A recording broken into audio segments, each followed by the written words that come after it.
Welcome to the eShopperReviews podcast, episode 15. This is the podcast for June 2022. I'm Jenn.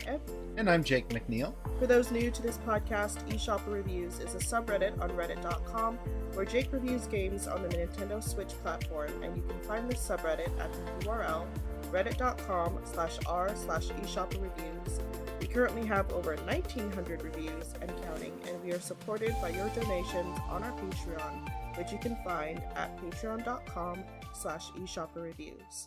This month's sponsors are Andy Miller, Xlane, Johannes Ilyazarev, Connor Armstrong, Eli Goodman, KH, Christopher Wolf, Stove, and Gabriel Coronota Medina. Thank you all for helping to keep the reviews coming. I'm only speculating, but I'm going to guess that that's probably pronounced Gabriel Coronado Medina. Did I not say that? No, you said it very differently. I'm sorry! Anyway, to anyone who is a patron, if we mispronounce your name, we apologize profusely. We're trying. We really are, and we're not trying to mock anyone's name or anything. We love you. Yeah. So, yeah, thank you for your patience with us as we try to pronounce things as best we can. Okay, so our patron-voted game this month is Sonic Origins. I was really surprised with this because this was a game I just kind of threw in with the others. But I think a part of the reason why this ended up getting voted in was that not everyone who is one of our $5 patrons is actually voting. And hey, this is a part of the reason why you're contributing. Please feel free to take advantage of this, because if you don't, then someone else can sneak in and get the vote all to themselves like they did this month, apparently. So I guess I will be reviewing Sonic Origins. Of course, we're recording this not at the end of the month, so it's entirely possible things could change between now and a week or two from now when the actual end of the month is. But as it stands, the Sonic Origins collection is the most voted game, and that's what I'll be reviewing at some point next month when it comes out. So, personally, how are you feeling about it? Oh my, I have complicated feelings about this. So, on the one hand, I feel like it's kind of ridiculous that this is the third or fourth time that Sonic the Hedgehog is being released on Nintendo. Actually, no, I think it's the fourth time for Sonic the Hedgehog 2. Because I believe it was already released in the Sega Genesis Classics collection. It was released in the Sega Ages collection. It's on the Nintendo Switch Online expansion pack as a part of the Sega Genesis games, and now Sonic the Hedgehog 2 will once again be re-released on Nintendo Switch Online, as part of Sega or Sonic Origins. Blah. I'm keeping all this in, just letting all the bumps show here. Sonic the Hedgehog is not very far behind it, because that was also in the Sega Genesis Classics collection. That's also in the Sega Ages collection. I'm sure it'll be coming to the Nintendo Switch Online expansion pack at some point.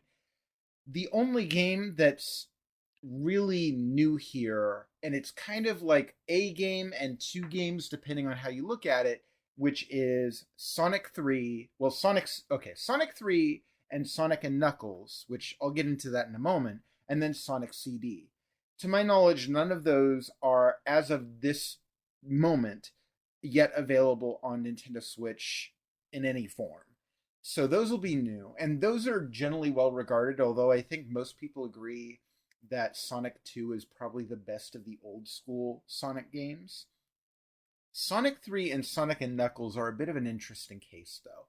They were originally developed as one game and then split into two games, and Sonic and Knuckles infamously used a lock-on cartridge where you could plug one cartridge into the other to basically expand Sonic 3 into a bigger game that included the content from both Sonic 3 and Knuckles. And that expanded game was called Sonic 3 and Knuckles, which is what's in this compilation. In addition, Sonic and Knuckles, the cartridge with the lock-on, included an ability to play Knuckles in previous games in the series. And they've kind of expanded on that here by allowing you to play as Tails or Knuckles in either Sonic 1 or 2, which is kind of a cool feature because you couldn't do either of those in the first game. Those characters didn't exist in Sonic 1. Mm-hmm. I apologize for the noise in the background. You gotta deal with roommates sometimes, unfortunately. I've tried to mitigate that as best as I can. Sonic 2, I think there was like a bonus mode where you could get a second player on a split screen to play as Tails. But again, Knuckles didn't exist then, and you couldn't play through the main campaign as Tails, at least as far as I could remember. And then Sonic CD is a whole other thing. But part of the reason why Sonic 3 and Knuckles is so interesting is that it is one of the least re-released games in Sega's backlog, despite that it's a Sonic the Hedgehog game. And purportedly, the reason why is that the music rights to the music in that game are tied up with the Michael Jackson estate. Because apparently Michael Jackson helped to create the music for Sonic 3 and retained some rights to that. And because Michael Jackson is about as big a name as you can get in the music biz, it meant that Sega couldn't license the music in their own game without spending more than they wanted to. Mm-hmm. So Sonic Origins is kind of an excuse for them to put that money forward and actually pay to re-release their own game as a part of this collection. And it's just well, if you want to get Sonic 3 and Knuckles, you kind of have to pay for Sonic 1 and 2 again. Mm-hmm. So that's one part of it. However, there's another part, which is Sega has done this ridiculous thing where they have released all sorts of different DLC packages. There are different versions of the game releasing, and it's so ridiculous for them to have all this extra content hidden behind paywalls on a game that's full of, like, it's re-releases of old games. So, I don't know. I'll see what I have to think of it when I get my hands on it, but as of this moment, that's the game that I will be reviewing next month for the Patron-Voted game. Okay. Next month's vote is interesting, and I apologize if I completely butcher the pronunciation, because I will. We have 13 Sentinels Aegis Rim, and then we have Klonoa Fantasy Reverie series, and then we have Lego Star Wars The Skywalker Saga, and then Xenoblade Chronicles 3. No, I think you pronounced those all correctly. So what is this? Are these all RPGs? No. These are all games. About half of them are coming out in the month of July, I believe. And half of them were released earlier in 2022. These are all 2022 games. Okay. And these are all games I haven't reviewed yet. For 13 Sentinels, it's gotten good reviews from other outlets, so I'm curious to try it already. And Lego Star Wars, of course, is the latest Lego Star Wars game. How can you not be interested in that? Xenoblade Chronicles 3 is probably going to be one of the biggest games on Nintendo Switch this year, despite that it doesn't have the same kind of fan following as a lot of Nintendo's other franchises do. Klonoa Fantasy Reverie series it's a bit of a nostalgia piece because that is a remake of two classic games that were originally released on the original PlayStation. Well, PlayStation and PlayStation 2. And they are absolutely adorable platformers. Like really, really cute and well-designed, great level design. And I'm really looking forward to seeing what they're doing with this new version of them. So we have 4 choices here that I think that all 4 of them are probably going to be good choices. So I hope that people find at least one of these options appealing. Okay, so let's talk about some of the highlights that eShopperReviews covered in the month of June. Or May. May. You put April on here. Yes, I put April in the document because I keep forgetting to change stuff in the document. I have a copy-pasted document, and I don't catch everything in it when I go from one month to the next. Okay. So, sorry. These were games that I covered in the month of May, which, as we're recording this, is still proceeding, so some of these reviews haven't come out yet, just to make things more confusing for us. But we're trying to record this early so we get the podcast out on time because we love you. Keep in mind, these are not games that were released in May. Not all of them. Not all of them, but games that Jake has so nicely covered in the month of May. So we'll talk about... Let's see. Which one should we talk about first? Ooh, what do you want to start with? Well, first, we'll talk about the noteworthy reviews. Oh, okay. And I feel like you've spoken about a couple of these already, actually. Sort of. So, obviously, you're looking at the very first one in this list, Yes. which is Nintendo Switch Sports. And yes, I've talked about this at length. I have done streams of this many times at this point. I think I did like 2 or 3 while it was in its testing phase. Yes. And then I did 3 or 4 once the game was released.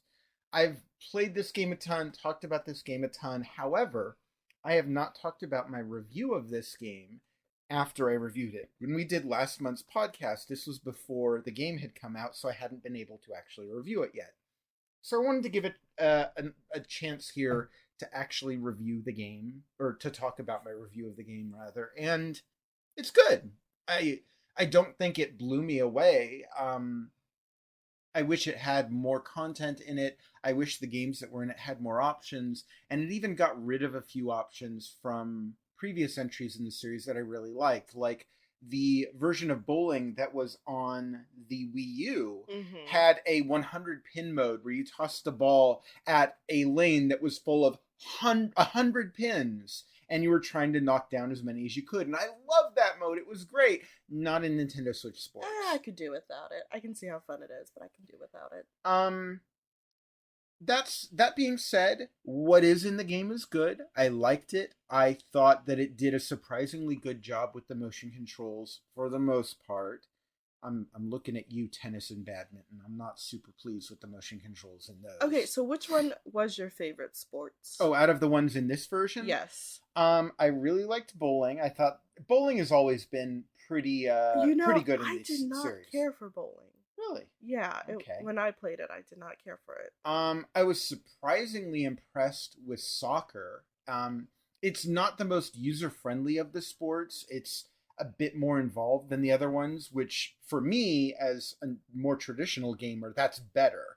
For a more casual gamer, like grandma and grandpa, that might not be as appealing. But I loved it.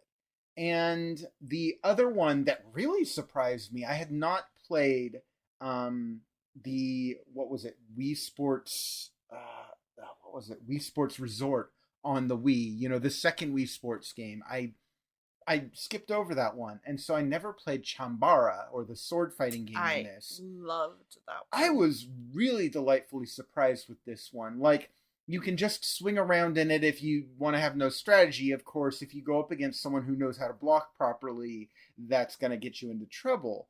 But there's actually some good strategy here. You can kind of fake out your opponent by blocking one way and attacking another.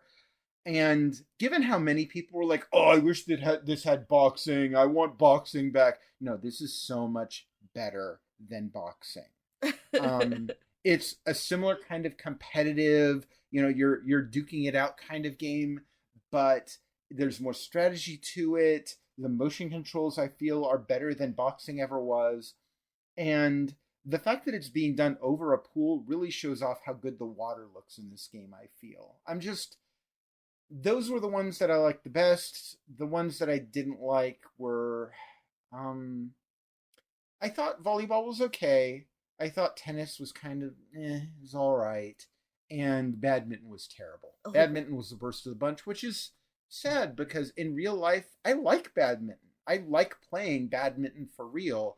In Nintendo Switch Sports, don't care for it. That's a shame. Anyway, all around for this release, I thought it was good. I look forward to trying out golf when it comes out. I really hope that Nintendo continues to add more sports to this as time goes on. However, I would not hold out too much hope for that because Nintendo likes being stingy. Maybe if we're lucky, they'll do a paid DLC at some point in the future. I don't know. We'll see. Okay. Then you have, for the other noteworthy reviews, Shovel Knight's Pocket Dungeon. This was one of the Patron-Reviewed games, or Patron-Voted games, rather. Didn't care for it. Really? Yeah, I wanted to love it. I everything about this game seems like it would speak to me. Like it's a combination of Shovel Knight, which I love. Yeah, you do. It's a combination of that and puzzle games, which I love, Mm-hmm. and kind of dungeon crawler roguelike kind of things, which frequently I love. And it's just this formula did not click with me. I think a part of the problem is whenever you attack a group of enemies, you always take damage, which means you always need to go back and forth between attacking enemies and attacking the little health potions. Oh. And I felt like that made it tedious. It didn't give me this feeling of elegance or power or anything like that that I might normally get from something like Shovel Knight. If you're playing Shovel Knight well, you feel like it just flows. And this game didn't have that kind of flow to it, I felt. Okay, that's fair. That's fair. And then your last noteworthy review is, and I feel like we played this yesterday. We did. Mario Party Superstars. So yesterday, for those wondering, was when we did the stream for our party game week. So maybe that can give you an idea of the kind of time frame that we record these in. Mario Party Superstars, I think, is decent, but it is kind of stale. And I think that's intentionally so, to some extent, because it is a retro title. It is kind of a remake of mini games and boards from previous games in the Mario Party series. And it just doesn't come across to me as creative as some of the content that was in Mario Party Superstars. Or, sorry, no, this is Mario Party. I mean, Super Mario Party. Oh, gosh. You can see how I can get those names mixed up, right? I get them mixed up. Yeah. As much as people complained about Super Mario Party, the complaints there were mainly, I love this, I want more of it, there's not enough of it. With Mario Party Superstars, it's not about there not being enough of it, it's that what's there is kind of, it's okay, it's kind of old school, some of it's good, some of it's not so good. And I feel like if I want to play a Mario Party game on the Nintendo Switch with what's available now, I'm going to be playing Super Mario Party. Despite that it's older, despite that it's still lacking in content, honestly, I wish the content from this game were just released as a DLC pack for that game to expand on that game's content. Because really, I think that most of the minigames here are not as inventive as what was in that one. And certainly not as inventive as what was in Mario Party 10 on the Wii U, which I'm kind of curious now. Maybe we should play that tonight. I know a lot of people are not super keen on Mario Party 10, but I was thrilled with the Bowser Party mode in that. Being able to play the villain in all the mini games, or, being able to team up against one player all the time. That was a really great idea. And it really made good use of the Wii U gamepad in a way that not many Wii U games did. So to go from that to a couple of installments later, now we have, here's a retro title that is kind of appealing to nostalgia, but it's kind of a bit stale. I mean, I'm not saying that Mario Party Superstars is bad, but compared to other games in the series, it seems woefully uninspired. And while I get that that's kind of the point, it's a retro title, at the same time, it doesn't feel like this wonderful celebration of the series that you would look for in that kind of retro title. And it's also made a bit more, it's laid bare a bit more, I guess, by the fact that the last Mario Party game that was released actually wasn't Super Mario Party. It was Mario Party The Top 100 on the Nintendo 3DS, which had the same basic premise of, here's a Mario Party with a bunch of classic minigames from throughout the series. And it's like 2 games in a row, they've just revisited old content. Come on, guys, you can do better than this. Oof. Or if you are going to revisit old content, make it a true celebration of the franchise and give us more than 100 mini games. Give us a huge wealth of mini games. Give us 250 or I don't know, something so much so that people will be blown away by it and not go, okay, so this is Mario Party again, I guess, which is what it felt like to me. Mario Party Superstars is, well, this is Mario Party again, I guess. Oh, okay. Yeah. So, onto the hidden gems. Okay. Which the first one happened to be one that we also played yesterday. Yes. Stick Fight the Game. I really love this game. I wanted to give this a better review score than it got, but I felt like I was torn in two directions by this game. On the one hand, Stick Fight the Game is super simple and it's super, super fun within that simplicity. It's just you're playing a stick figure, there are other stick figures there, you got to try and fight them either using melee attacks or by grabbing weapons and then blasting them away. It's super fast paced. Once one round ends, it zips right into the next round. You can just keep going and going until you decided, you know what, we're done for the night. And it's fun. It's so much fun. It's wacky. Like, you play this in multiplayer, you'll be laughing your butts off. It's great. But, physics are janky. Okay, the physics are janky, which is kind of a part of the game's charm. Mm-hmm. However, it's really lacking in modes and features. There's virtually nothing to play with. It's just you start a game and you get into it, and that's it. Yep. And while that's kind of a part of its appeal as well, it's also disappointing if you want to sink deeper into it. However, the real thing that frustrates me about at least the Nintendo Switch release is the online play is really rough. This game crashed more than any other game on the Nintendo Switch I've ever played. Ooh. Which is quite a feat. There are some games on Nintendo Switch which are kind of crash prone. Stick Fight the Game, more than any other game, I had problems with this. And it's sad because sometimes I'd get into online play and the online play would be great for hours, but then it would just crash spectacularly and crash and crash and crash. And it's just such an uneven experience that I ended up, I believe my review, I gave it a B grade, which I really enjoy this, but I cannot full-heartedly recommend it because it is kind of busted.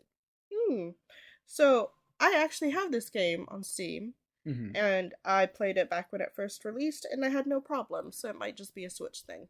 It might be. So the next one is Arise, A Simple Story Definitive Edition. So I should take a moment to say, this game was kindly given to me to review. The review code for this game was given to me to review by Untold Tales. Thank you again to Untold Tales for the review copy. And this is just a beautiful experience. If you're looking for a challenge, if you're looking for something with really good, really difficult puzzles in it, this is not the game for you. This is not about the challenge. It's not about... In fact, the platforming is not very good in this game. However, through the course of the game, you're playing this old man who, it's kind of unclear, but it seems to be like a version of an afterlife where he's going through an abstract review of his life, so to speak. And it's kind of looking through the events of his life and like seeing them through these statues, and he can fast forward and rewind time to get through these puzzles. And it's presented in this really beautiful way. It's a really great experience. And I put this in the same realm of games as I would with games like Journey or Grease, or Abzu is another one, where it's not really about the gameplay. Although this does have some creative gameplay with the time manipulation stuff. It's less about that and more about the experience. And as far as the experience goes, this game really gives you a great experience. If you're looking for just a beautiful time, Arise, A Simple Story, well worth playing. Next is The Last Friend, which sounds like a tower defense game. It is a tower defense game. What do you mean it sounds like a tower defense game? You just read my description. Yes, I did. Cheater. Yeah. So this game, the best way to describe this would be it's Plants vs. Zombies if you had a character who could run around and beat people up while you're putting down towers to defend your RV. And it's a good combination of the genres, but at the same time, it's also the closest thing we've gotten to a good Plants vs. Zombies game on the Nintendo Switch. There is a Plants vs. Zombies game on Nintendo Switch, but that's not the old school one. Is that the shooter? It's the third-person shooter, Okay. which is good in its own right, but it's not the same thing. Yeah. This is more like the old school Plants vs. Zombies, and the arcade brawler elements fit well with that style of gameplay. And also it has this theme of you're rescuing doggos who become your turrets. Yeah. And each of the different doggos gives you different abilities or is a different type of turret. Yeah. Are there corgis? There probably are, I think.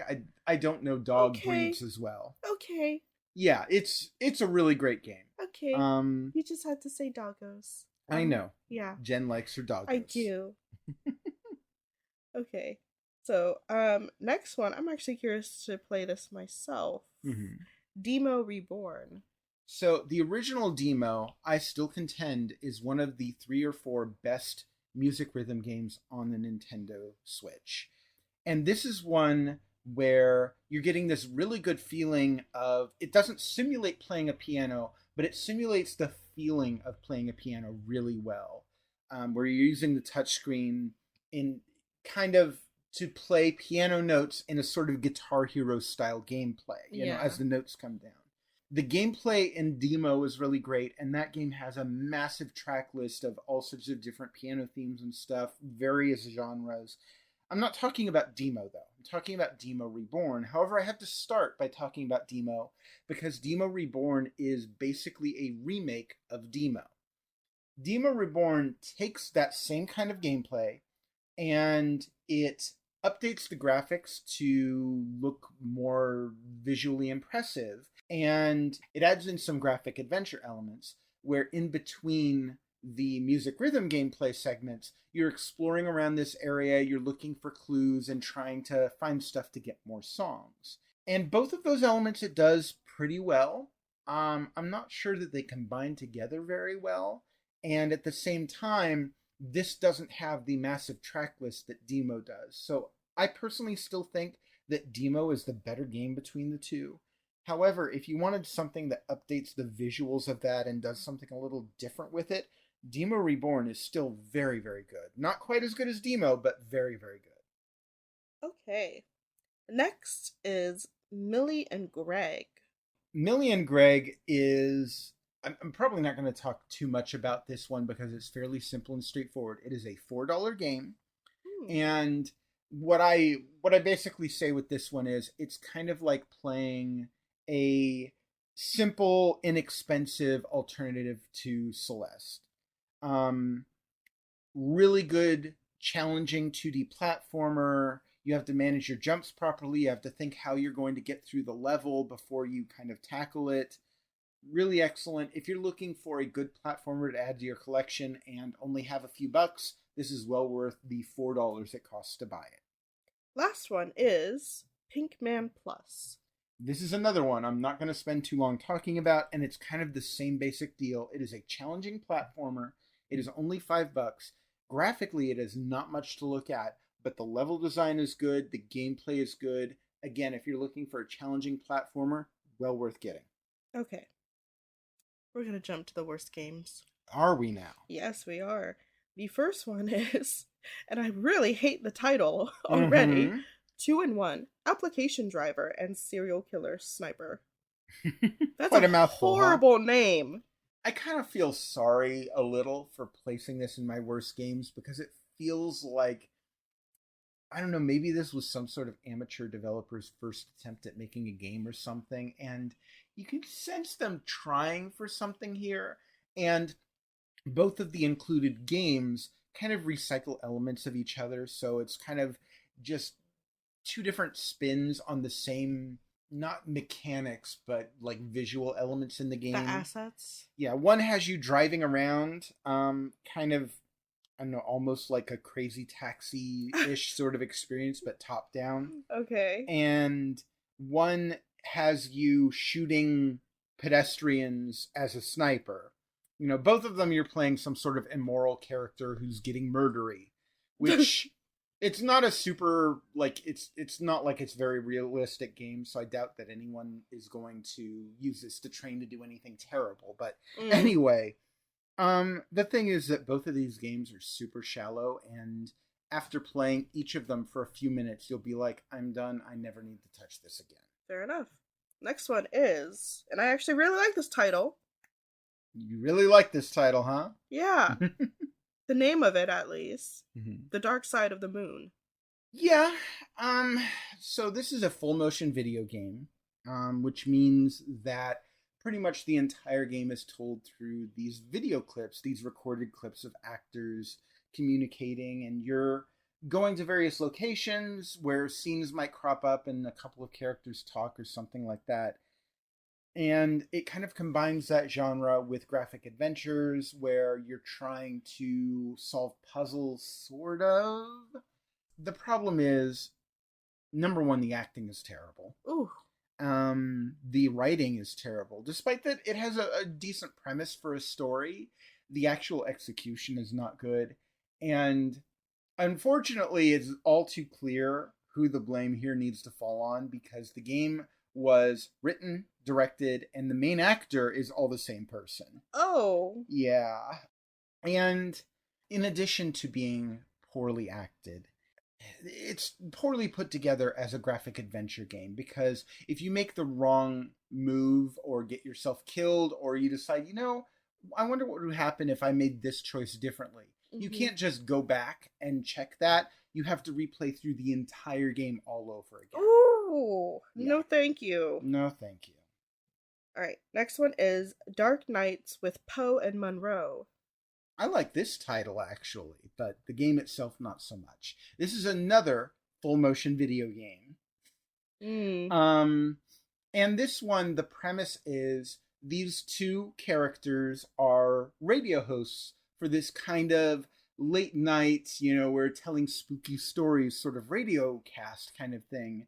But these creepy events happen to them as they're doing their radio show, which is kind of an interesting idea. And as you're going through their stories, you're making choices for them. Couple of problems here. Number one, the acting is so ridiculously over-the-top cheesy.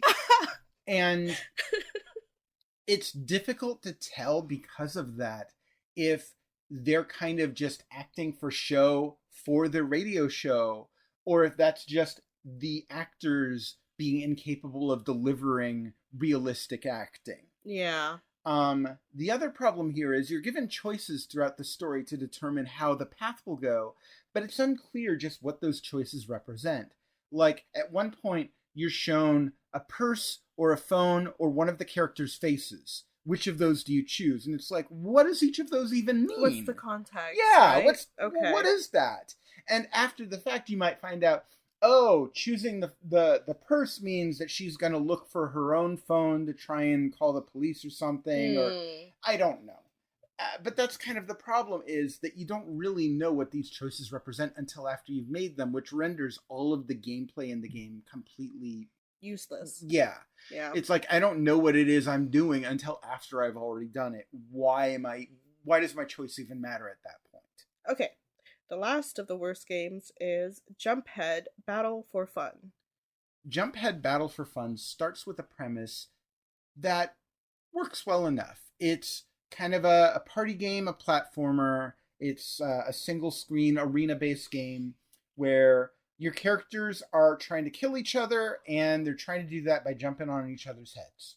Okay, it's not the most original concept in the world, but it's been done enough times that we know that it can work.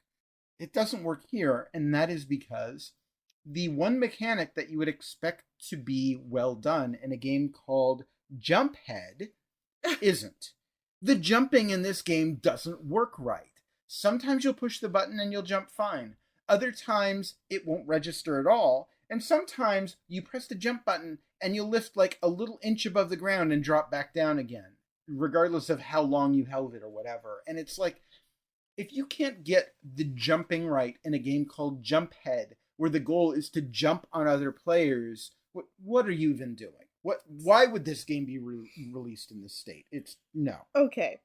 We'll go on to the best games. Oh, please. We're gonna start with Dungeons of Dreadrock. Oh, you're going Backwards. you like switching up the orders here, I don't you? do!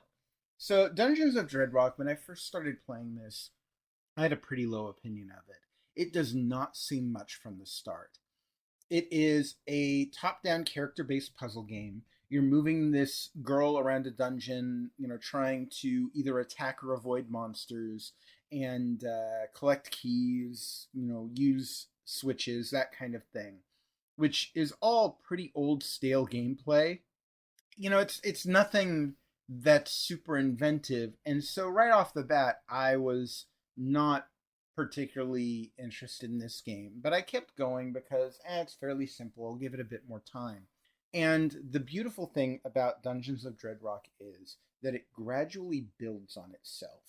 It starts out fairly formulaic, but as you go on, the puzzles get more and more interesting. They get more creative. Sometimes the game even requires you to go back to a previous puzzle so that you can lure a character there from there into the new puzzle, or you need to backtrack to it does some really interesting stuff with its puzzle design, to the point where like I said at the start, not too interesting, but by the end you're like, I wonder what they're going to do this time. This is interesting. And it has 100 different floors. Ooh. But some of the floors involve you like revisiting other floors, or even sometimes going outside of the dungeon entirely. Really creative stuff. And on top of that, it starts out with this kind of decent but not particularly interesting setup for a story, which is a girl and a boy go to the dungeon. The boy is supposed to go in to fight the evil monster king or whatever, and the girl is supposed to wait outside for his return, despite that no one has ever come back from this apparently. And eventually she gets impatient and goes back in to try and rescue him. And so you're following her story through most of the game. But as you're proceeding through the dungeon, she'll occasionally come to campsites where she can go to rest. And when she does that, it reveals more and more of the story, and you find out there's a lot more going on than you're initially led to believe. Most of it is kind of a little predictable, but it's still really well done, and it does a good job of evolving on the basic concept it starts with. Okay. So this is a game that starts out not seeming all that interesting, but it grows and it becomes something interesting over time, and I really appreciated that. Next is Chicory, A Colorful Tale. This was the second patron-voted game for the month. I had two that came up. And Chicory is just, it's a delight. It's joy. It's kind of got this vibe that's a little bit like a top-down Zelda game, but without enemies for the most part, where you're trying to bring color back to the world. You've come into possession of this magical paintbrush, which you can actually aim at the screen and color in the screen however you want. You can use motion controls for that. You can use just regular gamepad controls. You can use a touch screen. It gives you a lot of different options to do it, which I would say might very well make the Nintendo Switch version the best version of the game, except there's also slowdown, so unfortunately. But it's really cute. It's really well written. The boss battles in the game are surprisingly well crafted too. They feel really out of place in a game that doesn't have much in the way of battling outside of the boss battles. But the puzzle design is fantastic. Just overall, they hit so many notes right with this game, and it's just a beautiful game. Really well done. I highly recommend it. All right, last of the best games, which I got to play. Yes. It's called Soundfall. This was my favorite game that I reviewed in the month of May.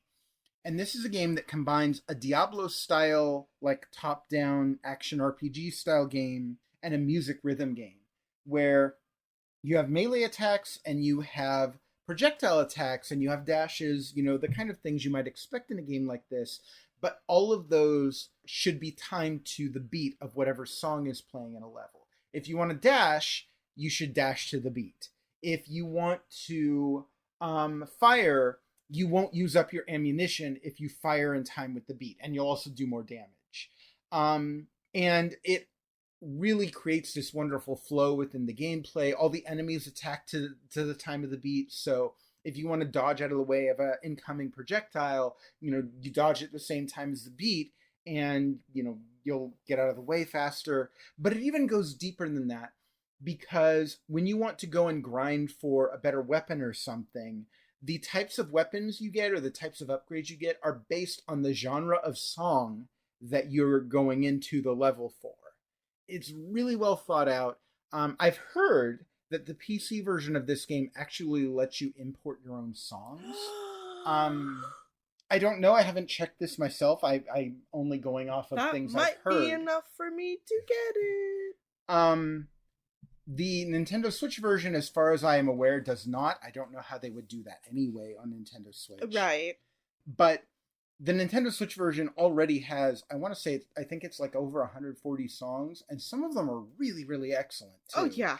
So I'm not too concerned about that. If you have the choice between the Switch version and the PC version, and playing the game on the go isn't that big a deal to you, maybe look at the PC version. But the Nintendo Switch version is perfectly playable, and it is really, really good.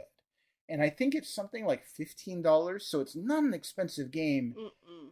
One of my biggest surprises so far of 2022. And a very good surprise. Oh, yes.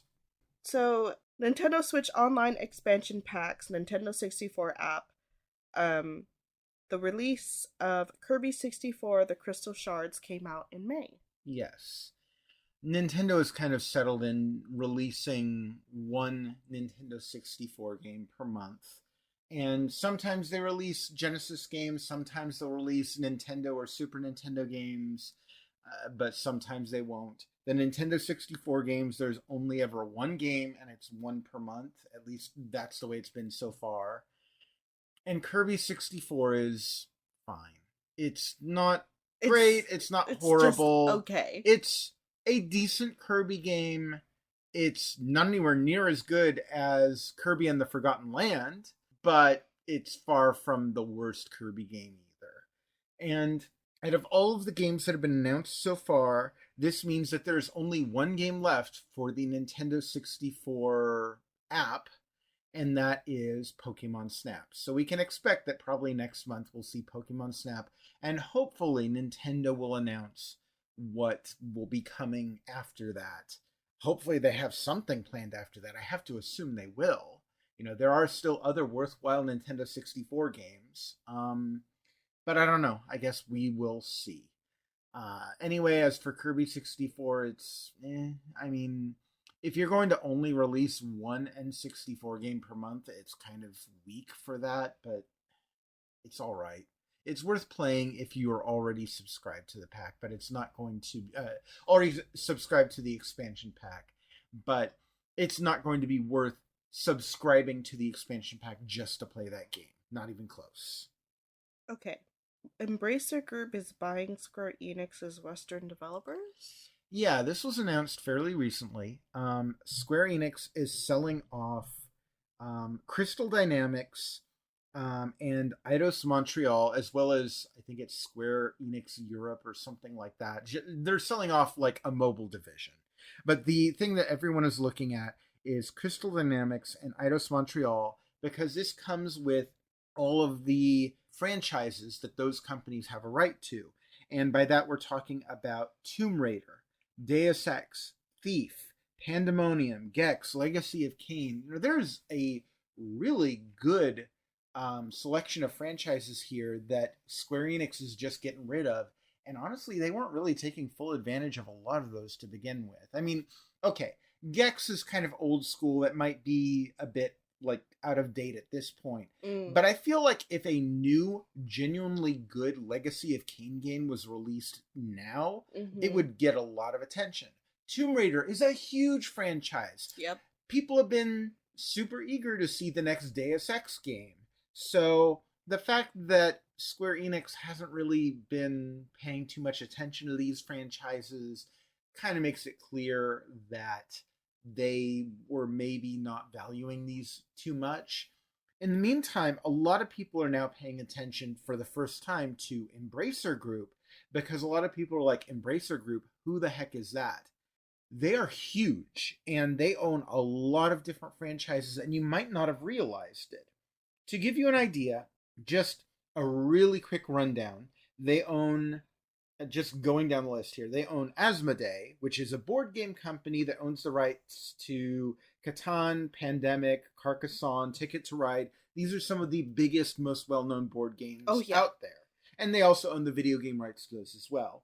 They own Dark Horse Comics, which is the comics company that is responsible for comics like Hellboy, Sin City, and Tank Girl.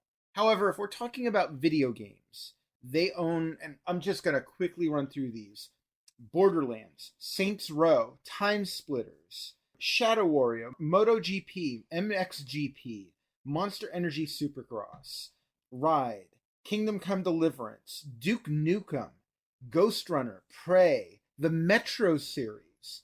They own Aspyr, which is a company that's been porting over all of the Star Wars games to new game systems. They own THQ Nordic, which has produced a ton of games, but the franchises they have include stuff like Destroy All Humans, Gianna Sisters, Wreckfest, Darksiders, Gothic, Risens. They've produced a lot of the SpongeBob games over the years. They own Rainbow Studios, which makes MX vs. ATV, Monster Jam, Splashdown. We're talking about a ton of different individual developers and properties, and some really good games amongst those properties too. And so I think it is something where people need to start paying attention to Embracer Group, because especially now that they have the likes of Tomb Raider and Deus Ex, this is a company to watch. And I will always say, when we are talking about the buyout of smaller studios by a larger one, that's something to be wary of. Granted, this is a case of one large studio selling some of their stuff to another large studio, but I don't know. Hopefully this is a hopeful thing, because I can't help but feel like Square Enix doesn't really highly value their Western developers, the ones that they own. So I am hopeful that this is an indication that maybe some of those franchises that have been overlooked might have a chance to actually get a new entry. For example, Embracer Group owns the company that makes the Time Splitters game, and they announced maybe a year ago that they were in the works in a new Time Splitters game, which fans of the franchise are super thrilled about, because there hasn't been a new game in that franchise in ages. And hopefully that's a good sign that we might get a new Deus Ex game, that we might get a new, well, obviously we're going to get a new Tomb Raider game. You know, why wouldn't we get a new Tomb Raider game? That's the biggest franchise that they just bought. But maybe some of the other franchises that they own will come to the forefront now. Maybe we'll see a new Legacy of Kain game. So, I don't know, it's all pure speculation, but this is hopeful. Hopefully this is a good thing. However, the flip side to this is the reason that Square Enix said, at least one of the reasons that they said that they were selling off these developers. So Square Enix said that a part of the reason that they're selling this off, okay, part of the reason makes sense. A part of the reason they said is because I guess they just didn't have a good synergy with those studios, which makes sense. Western studios versus American studios. And of course, Square Enix didn't really appreciate them too much. So it makes sense, of course, give them to someone else who might know what to do with those studios better than Square Enix does. Fine. But the other reason that they gave raised a lot of eyebrows, which was basically so that they can focus on their efforts to incorporate blockchain and NFTs into their upcoming projects. And it's like, this is coming at a time when I think everyone is starting to see blockchain, and in particular NFTs, as the scam that I think a lot of the experts have been pointing it out to be for a long while now. NFTs are just this massive joke at this point. And so for Square Enix to be like, yeah, we're selling off Tomb Raider so that we can focus on NFTs, just looks like a big, dumb, hilarious joke. What are NFTs? Oh, you really want to go down this rabbit hole? Make it short and sweet, please. I'm just a layman when it comes to this, so if you want an expert opinion, you're going to have to go to someone else. But as I understand it, the short version is NFT stands for non-fungible token, which this is basically a way of creating a digital good that cannot be replicated, that can be traded from one person to another, and the proof of ownership is within the actual digital good itself. I see. So it's like if you had a piece of armor in a video game that you own, and then you sell it to another person, and then the ownership is tracked within the piece of armor itself, which in theory could have some potential, but in practice, it creates all kinds of problems when it comes to apparently there are environmental problems attached to this because it involves a lot of like farming practices, not like real life farming, but like digital farming practices. Yeah. That means that there's going to be a lot of computing power going into this. There's a lot of like the reason why a lot of companies tried to make this a thing was because it looked like something they could exploit and make people basically pay money to get nothing. Yeah. And that's the funny thing is a lot of people are looking at NFTs like, well, what if you could have a piece of armor that you buy in one game and transfer to another game, and that's something you could do with NFTs? Except, number one, you don't need NFTs to do that. You could just design a game that uses content from another game. But that's a whole other ball of wax because then you have to... I mean, you're looking at the same kind of problem as Pokemon, right? Mm-hmm. Where if you want to transfer Pokemon from one Pokemon game to another, you can have that Pokemon transfer over. But now we're 8 or 9 generations in, and the Pokemon company is having problems with that, so much so that they basically cut that out of the whole thing. Yeah. And this whole idea of, well, this is a way for me to own my digital good. You don't need NFTs to do that either. People have owned digital goods for a while now. But game companies are trying to find a way to exploit this to milk money out of people. And there are even quotes floating about like, we want people to not enjoy their games. We want them to do it for work to earn their NFTs. Oh. And it's like, it's such a clear indication that the companies that are into this are not doing it for the sake of making good gameplay experiences. They're doing it for the sake of trying to milk money out of gamers. Mm-hmm. And for this reason, a lot of gamers hate the idea of NFTs invading their games. And so NFTs have kind of dropped in popularity pretty quickly. Oh, rightfully so. And this is what Square Enix is investing in instead of, you know, their massive game franchises that they owned. And as I understand it, the price tag that they sold these companies for, they sold them cheap. If you're going to sell Tomb Raider,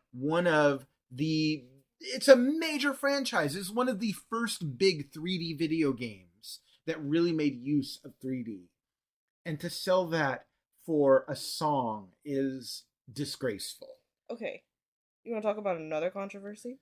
Oh, yes. Let's do that. Apparently, Nintendo is treating their contractors like second-class workers, which, honestly... in a way, contractors are kind of like second-class workers because they don't get benefits. Yes, and that's kind of part of the problem, is companies that are hiring contractors instead of employees so that they can cheat them out of benefits. And, well, granted, it's technically not cheating because it's legal, but we're not talking about what's legal. Nothing that Nintendo is being accused of here is illegal. It's just ugly and kind of gross. And Nintendo, for the most part, tends to avoid a lot of the controversy regarding the way that they treat their employees. But this kind of raises the question of, is the reason why they avoid that controversy because they focus all their negative treatment on their contractors? I mean, you're talking about really petty stuff, like their contractors have claimed that when they eat at Nintendo's cafeteria, it's called Cafe Mario, that they are told that they need to eat their food and get out quickly because we don't want you here. Ooh. Yeah, just really nasty stuff like that. Like, kind of mean teenager stuff. Like high school drama. Yeah. Oh, and that's gross. Reggie Fils-Aimé, I hope I pronounced that correctly, even commented on this at one point and basically said, that's not the Nintendo I know. So I don't think Nintendo has publicly commented on this, in part because Nintendo rarely comments on anything. That's just kind of their modus operandi. Yeah. They let the talk die down, or they let their lawyers do the talking. They don't generally respond to this kind of stuff. Mm-hmm. I mean, heck, we're talking about a company that still to this day refuses to admit that there's a problem with the Joy-Cons. So of course they're not going to talk about accusations that they've been mistreating their employees. Right. But it's sad. It's unfortunate. It's something that a lot of people will say, yeah, but that's common practice in the industry and in capitalism in general. But the thing is, just because it's legal and just because it's common doesn't make it right and doesn't make it good. And we can still say, yes, there are other things that companies do that are worse.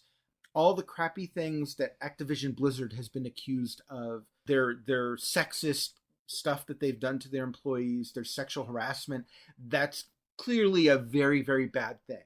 The sexual harassment of Ubisoft employees, that's a very, very bad thing. And while this might not be quite as big and explosive, it might not be as controversial as that, it's still kind of nasty, and it's not still great something for we work should... culture. Yeah. And we shouldn't just give them a pass because they're Nintendo, and we shouldn't just give them a pass because, oh, well, everybody does it. Again, just because everybody does it doesn't make it okay. Okay. So the last bit of, I guess, talking points, which when you brought it up to me, I was like, they still exist. You told me that Take-Two is merging with Zynga. Yeah, this was fairly recently announced.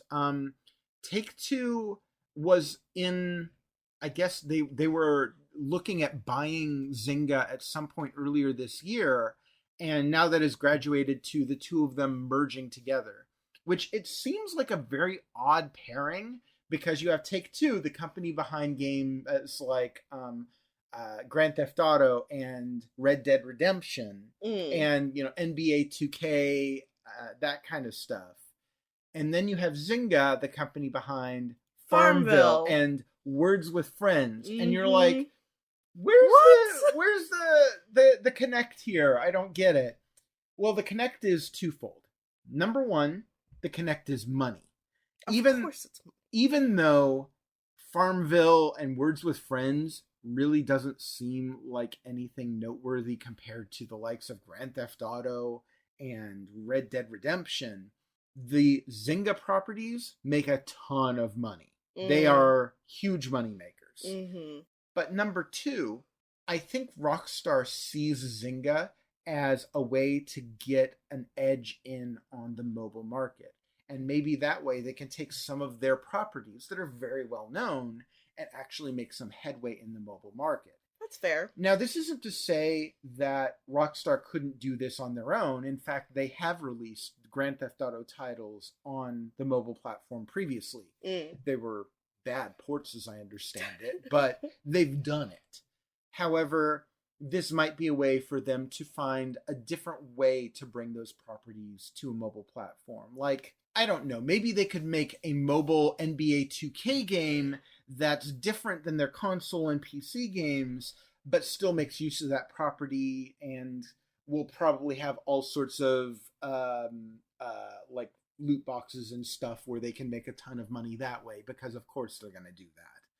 Or maybe they will find some sort of spin-off story they can tell in the Red Dead Redemption universe where, I don't know, I can only imagine. But I get the feeling that they are looking at this as a way to shore up their mobile properties. Whether or not this translates into anything different for Nintendo Switch, I don't know. As far as Zynga goes, they have a game that has been announced for Nintendo Switch. It's like Star Wars Hunters or something like that. That's interesting. It's a Star Wars free-to-play game that hasn't been dated, but it's announced.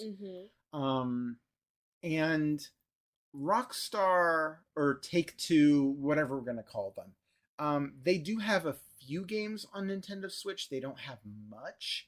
Most recently, they infamously put out the Grand Theft Auto Definitive Edition trilogy that everyone hated because it wasn't very good. Whether or not this has an effect on Nintendo Switch, I kind of doubt it. But we'll see. I don't know. Who knows? So, Jake, Yes. Since we played party games yesterday on the stream, Yes. what's your favorite party game? Do I have to pick just one? I mean, maybe a couple, maybe like 2 or 3. Obviously, it's hard for me to not pick Nintendo Switch games because that's fresh in my memory. And just right off the bat, I gotta say, Super Smash Brothers has always been a great party game. Yep. Mario Kart has always been a great party game. Yep. As far as Nintendo Switch goes, I gotta point to Boomerang Fu. I gotta point to Hidden in Plain Sight. These are games that we've played multiple times together in a party setting. But if I want to look past Nintendo Switch to other consoles or other platforms, Rock Band. Rock Band was a magnificent party game. I still miss that game. Well, they're still releasing music for it. You can still play it on the current gen Xbox and PlayStation platforms. Right, but many people don't have the accessories anymore. Which is unfortunate because they're still great games and they have such a library of great music. God, I loved Rock Band. I loved Rock Band. I still do love it. I know. So, unlike you, I don't keep old games, okay? I typically just get rid of them because I am a bit of a minimalist. If I'm not done with what I'm using, I just get rid of it because I prefer the peace of mind of having my space.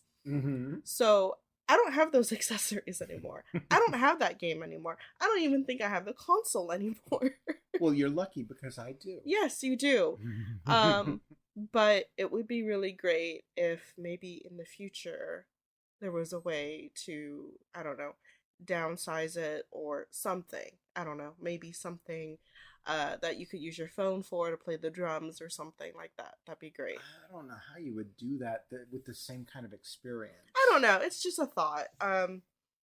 But besides, if you're talking about playing a game on your phone, that brings to mind another party game, one that I know that you like, which is all of the Jackbox games. Yes. And those are good party games as well. Yeah, and ones that you can play both online, like, with friends, or you can actually play it on the couch. However, if we're looking back at the history of video games at great party games, another one I've got to mention, which has been iterated and reiterated over and over again through the years, the Bomberman series is another great party game. I am not familiar with that one. No kidding. They've released about 1 million of them over the years. Nintendo Switch has at least 2 or 3 Bomberman games, and they're okay. I don't think Bomberman has ever been truly spectacular, but it's almost always been decent. And really good party game. What else has been a good party game that you can remember? Can you think of anything? I've always loved the Mario Party games. See, I have never really fallen in love with Mario Party. I like some of them. In fact, most of them I think are at least decent. I think that Mario Party Advance on the Game Boy Advance was really misguided in how it was designed. But for the most part, I think Mario Party is fine. It's just, on any Nintendo system that's had a Mario Party game, if I want to play a multiplayer game on that system, there's any number of other games I'd rather be playing. I'd rather be playing Smash. I'd rather be playing Mario Kart. Heck, when Metroid Prime had a multiplayer mode, I'd rather be playing that. I'd rather be playing the multiplayer mode in Star Fox. All of those have really fun multiplayer modes. And when I'm thinking about really great party games with multiplayer, yeah, that's what comes to my mind. Okay, well, that's fair. All right. Well, that wraps things up for this month's eShopperReviews podcast. Again, we want to thank all of our Patreons on Patreon for contributing. All of our Patreons on Patreon? Yeah. What? What? Oh, okay, let me start this again. Again, we want to thank all of our patrons on Patreon for contributing. Patreon donors are the first ones to gain access to these podcasts, and if you're interested in becoming a donor, please check out our Patreon page at patreon.com/eShopperReviews. And once again, if you're curious to read any of the reviews or content mentioned in this podcast, you can find it on the eShopperReviews subreddit at reddit.com/r/eShopperReviews. Once again, this has been Jenn and Jake McNeil. We'll see you next month, and in the meantime, we both hope you found this content helpful and enjoyed some good games. Catch you all next time. Later.